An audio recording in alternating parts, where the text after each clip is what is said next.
So I guess it appears as though we have secured the coveted post-lunch time slot. I hope you're excited. Let's do it. Gotta make like sudden noises and stuff. See, caught that guy over there. So I'm super excited to be here, and you all should be too, because Johnson's experience is so direct and relevant to a lot of the people in the room that might have similar aspirations. He has started successful businesses. He has been on the other side as an investor in businesses, and he has had his share of failures too. So we've got the full gamut of experience to draw from in this half hour. So Johnson and I talked about a few topics that we'll discuss today, and then we're going to leave some time for Q&A afterwards. So as we go through this, be thinking about your excellent questions so we can have a robust Q&A at the end of the session. So it's fair to say that Queen City Fintech, and maybe a lot of people in this room, the companies that they're either dealing with or that they've started are early stage companies. So with that in mind, the first question I would have for you is, what tips would you have for early stage companies in raising capital?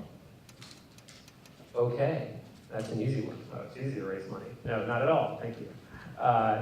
First of all, I still consider Greenlight very early stage. We started the company about 3.5 years ago. In the last 12 months, we've raised about $28 million. So it may look like we're not early stage, but trust me, we're very early stage, and it still feels like it too. I think the biggest thing that I've learned over the last 15 years of raising money from angels and VCs, and now strategics, is there's a few things. It's law numbers. So it's a sales funnel just like any other sales funnel. And I tell my co-founder, we got to go out there, and we got to get 99 no's to get the one yes. And we would come out of these meetings and just be like, oh God, kill me now. Like, that's just another no. We got 98 to go. Let's go find the other 98 and hurry up and get to the yes. And so that really is true. And when you think about fundraising in like a process, you really kind of, it helps your mental stability to get through all those no's and just try to go out there and bash your head against the wall and try to get it. Another thing that I've learned just kind of accidentally is that I kind of like John Yates sitting back there from Morris Manning, I learned this from him, is that I like to take meetings with just random people. And I may not have any idea what I can get out of a meeting with somebody, but if I meet them at a bar or at a party or an event like this or LinkedIn, I'll meet with people. And it's funny how many really wildly successful relationships I have that have come from random meetings like that. Like the one example is there's a company called Circle with Disney. They do a Wi-Fi parental controls for parents to manage their kids' stuff. And there's a biz dev guy in Atlanta. I have nothing to do with Wi-Fi, but I thought, yeah, I need to know these guys because it's kind of cool. Like we do parents and kids. We need Circle, and like my co-founder, he doesn't get it. He's like, I don't get it. I'm not going to do that. I'm going to sit here and just work all day. And I'm like, I'm going to go meet these guys. And it turns out they met Relay Ventures. Relay Ventures was doing Series A with Circle. They said, who else do you guys know in the family space? We like family tech. Reached out to us through that. Ended up being our lead investor and our favorite investor so far. 6 degrees. It's all about kind of law of numbers and then meetings. And then the last point on fundraising that I say every day. You've heard the saying that investors invest in lines, not dots. You're never going to close a deal in the first meeting. You do lots of meetings over and over, show the progress, show the updates. And our favorite was when we first launched Greenlight, Q1 we had 10 families a day, and then we started to 20 families a day, and it was slow going, but it was ticking up each week.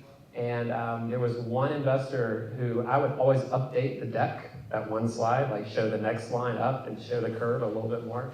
And he had actually printed out each version, and he had that slide 5 times. And he was like, well, you're pretty persistent, and your line is going in the right direction, so let's talk. So anyway, it's kind of the give it time. So would you say, what portion of your time when you went into fundraising was spent on that? 120?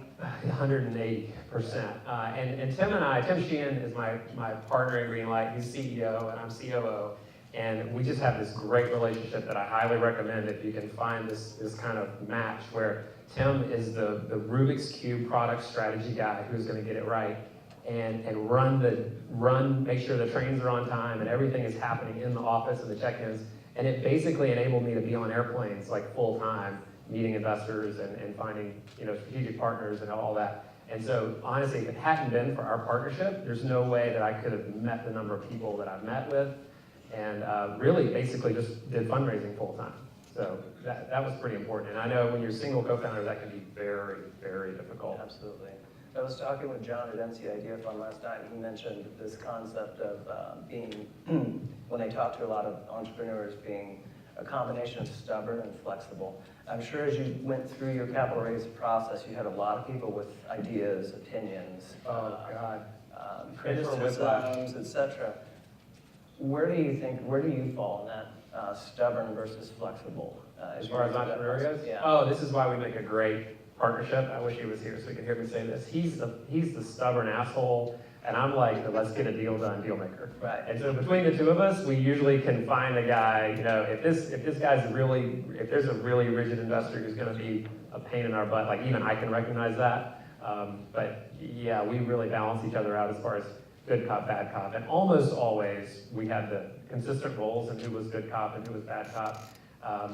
Although it was very entertaining when we flipped once in a while and I turned into bad cop because I got upset with an investor for talking to competitors, or, you know, there's always some stuff you have to let go. It's like Lennon and McCartney. I mean, it's just Right. perfect yin yang. Fantastic. So when you're looking for capital, there's lots of different pockets, right? And some pockets open as you become more mature as a company. So it can be, you know, mom and pop, rich uncle, certified rich guy, you know, venture, pro money, PE, whatever, grants. But one interesting place for money is strategics. A strategic that might be involved downstream of your channel, maybe upstream, maybe some other tangential relationship. For early stage companies, how should they think about strategics? Should they go after them aggressively? Should they run away? How do they frame that up? Yeah, so we went into it with our opinion, and well, when you go into it, you'll take money from anybody. So you start with that mentality, like, I don't care who they are, if they'll write us a check, I'll take it. But then you start bringing in VCs like we did, and absolutely no strategics. We're way too early. You know, we were kind of post-seed round and then looking into a Series A, and they were like, absolutely not. But as we started to realize, Hold on. Way too early because they didn't want to or you didn't want to? the board, the VCs did not want to have strategics at Got it, okay. So And Tom Smith, who's on our board from TTV, I heard Gardner's name, I don't know if he's here, but Tom is like grandpa, like he always needs to be in a rocking chair. And he says, boys, when the banks call you, you tell them they called the wrong phone number. This is our customer number, not our investor number. And so he makes everything like grandpa. But we kept hearing enough that, you know, if there's an investment from an FI especially, that usually kind of goes up almost to CEO, if not kind of CEO blessing. And that's some visibility that could really help us when we're doing commercial deals with people who aren't battery problems. we got somebody for that. And so we realized that if we did have an investment conversation with a bank, that we just got a different section of the org chart engaged. And that did really help on the commercial deal. That said, they can be a handful to deal with on side letters and bank regulatory things, especially with banks. It's very, very tricky. So my advice is like, it has worked well for us because we did go in saying we only want a bank to invest if they intend to do a commercial deal with us. We don't have to have closed it before we took the investment. We need to have like a handshake that we're going to work on it. Okay. And then we had to get the board and the other investors comfortable with it.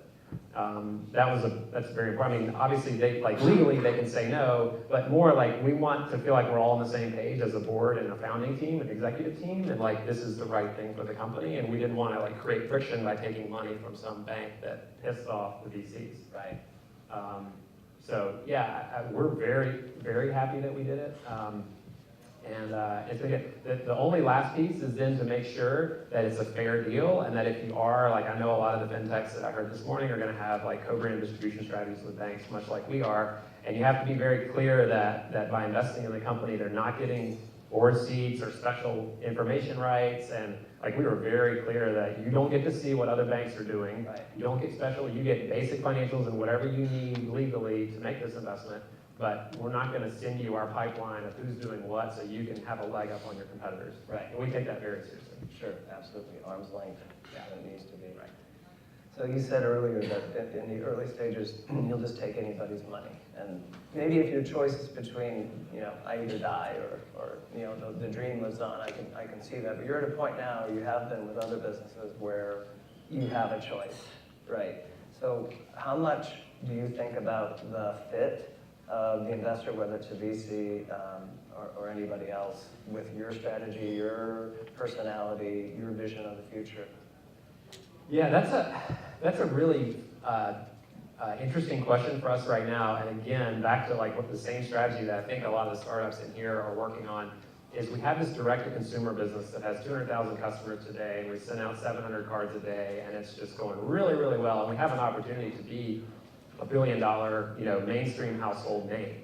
And then there's the kind of B2B to C strategy with the banks and co-brand or maybe white label in some cases. That's a very different approach to building a business. And I'll just say right now, we have a very good balance on our board and our investors. We have, the group of funds and investors who really are more B2B experienced and love the thought of the B2B enterprise play, and they have the patience to go through and try to get big deals done. And then we have the guys who love the consumer brand. And so anytime there's like a debate of should we just go one way or the other, or is it really are both sides feeding each other? And we have both dynamics on board. So as we're looking forward to our next investors, and anybody who's going to do this kind of direct and B2B to C strategy, you can usually tell, like, most investors are leaning one way or the other, what they like and what they've done before. And so that's something that we're thinking about, because we know the big West Coast funds that are only going to want to make, not only, but this is maybe overgeneralizing, but definitely the vibe when we go out there and meet with those guys is let's make the damn thing free, let's lose a ton of money, and let's put $300 million to work in the next 2 years and just own it. And that sounds fun, but we're actually in Atlanta, so we also have to think about what's the kind of East Coast strategy we call. Like, well, let's make money on every customer and let's grow at a healthy rate and make sure, CAC is going down, gross margins are going up, and all those things are working. Because that B2B to C, you probably, you scale quickly, but maybe lose some control. Yeah, a lot can happen, and it's something we still talk about every day. We still work at it. But yeah, we're in this point right now where it still makes sense for us to be pursuing both strategies in parallel. Right, good. So you have raised capital as an entrepreneur a few times, at least, but you spent some time on the buy side, on the other side of the table, watching entrepreneurs, companies come in and present their wares. As people think about that, what tips would you give them for mistakes they shouldn't make, or what takeaways did you have from that experience? Yeah, that was fun, and he mentioned in the intro that I helped build the Atlanta Tech Village in Atlanta and ran Atlanta Ventures Accelerator. And first of all, I do want to compliment this ecosystem. This is a really cool event, and especially in this room, I like, because I went and grabbed a sandwich yesterday, and I texted a friend, and I was like, Charlotte is 100% 50-year-old white guys. 55. 55. But this is a much better room, and so yeah, this is a really exciting ecosystem. I think it has a lot in common with Atlanta, in that we have dense, diverse resources, and really what we learned with the Tech Village, and I think Dan is doing a great job of here, all you have to do is kind of stir the pot a little bit, and you just start making the connections, and the ecosystem will grow naturally. So anyway, I just wanted to say that and compliment you guys.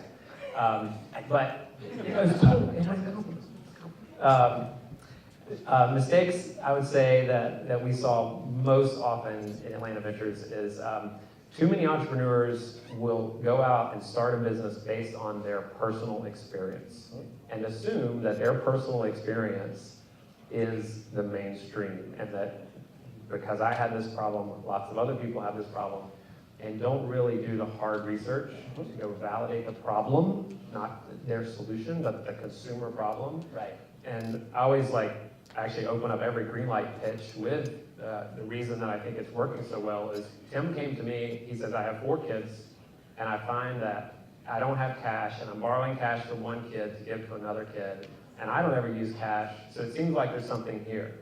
And that's what he started with. He didn't start with, hey, I've got an idea, because prepaid is Durbin exempt, and we could do store level controls, we could do this, and hey, how about kids?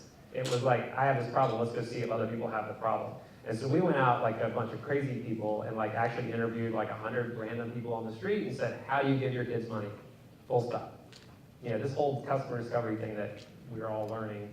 And don't lead the witness, because everybody will buy your solution if it's hypothetical and you're just saying, hey, if you had a card, would you buy that? If you had a card to give money to your kids.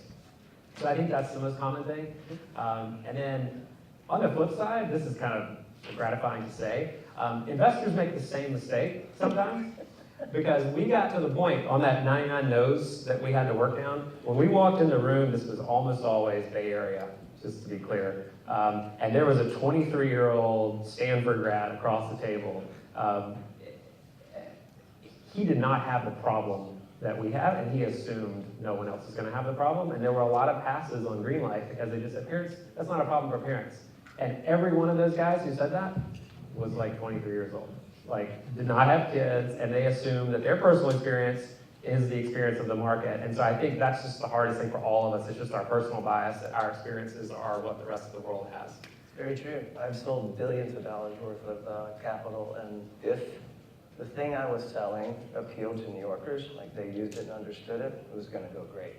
Yeah. If it was something that was used in rural America and they didn't understand it, it didn't go so well. So that makes sense. Yeah.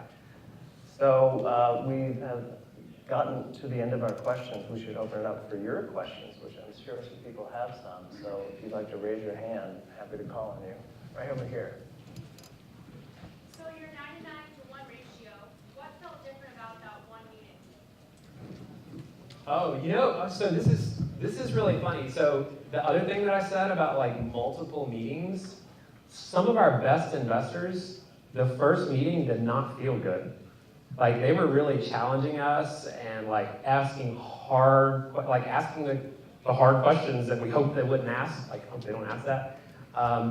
But that meant they were actually engaging on it. And so I've started to learn now that they're really like the softball meetings where you feel really good is not the best kind of meeting, because they're not actually digging in. They're not actually interested, because what they need, especially, and I'm really talking about like angel investors in the early days, like they need to be thinking through how is this not gonna work? It's so easy to talk about how it is gonna work and fun, but like, how am I gonna lose this money? If I'm gonna give you 100 grand, what's gonna go wrong? And so I think I couldn't tell you. Like I was usually surprised at like Tommy, you know, Alex Baker, like our first couple meetings with Alex Baker, he's super pessimistic, kind of an asshole. And I was like, I don't think this guy is like wasting my time. And he ends up being like our favorite investor and the biggest advocate for the company and like our favorite board member and everything. But he came in asking really hard questions right from the beginning. You can say it. I'm curious to talk about the different connections you can make and how powerful those may be. It may be hard to understand at first where it'll lead you. Just wondering if you have any tips or ways that you assess a good use of time, sort of the short term and the medium term, to understand all the different ways you could connect. Yeah. I don't have a good tip for assessing in the short term. I do have a good tip that seems to be working for me. When someone reaches out to me for a meeting and I take it, like I think that's really great. I don't ever take notes for myself. I say, hey, you know, like yeah, I can introduce you to KC, and how about Dan and whoever, and like send me a note and I'll do that. And it is unbelievable that 4 out of 5 times people just don't follow up after a meeting. And that's the easiest test ever. Like, if they're not gonna like send me an email and ask for what I promised to do for them, and I say, if you send me an email, I will make that connection for you. If people just don't do it. So I make it a very clear point to take notes in every meeting and make sure I follow up with people. Vetting on the front end, I have no idea. Ask John Yates about that. He's the master.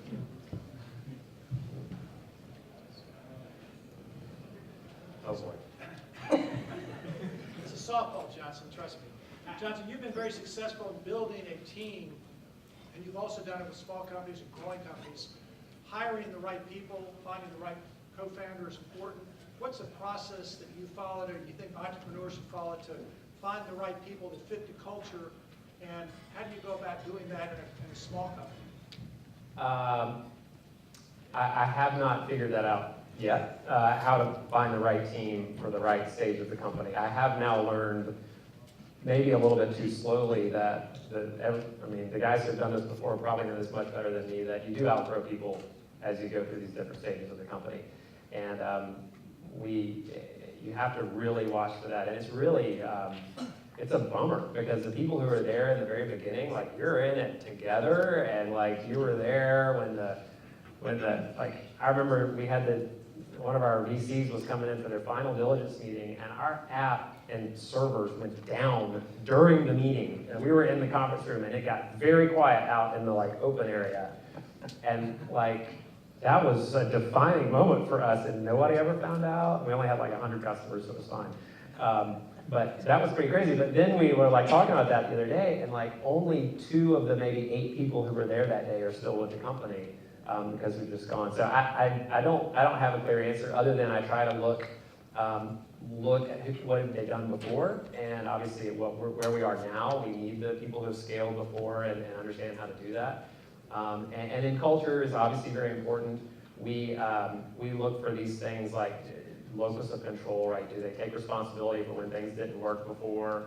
Do they have a positive attitude about things? Do they blame things on their past boss? Or do they appreciate, well, I wasn't able to do this? And so we look for all these things. And we also have found that our best referred employees come from other employees, hands down.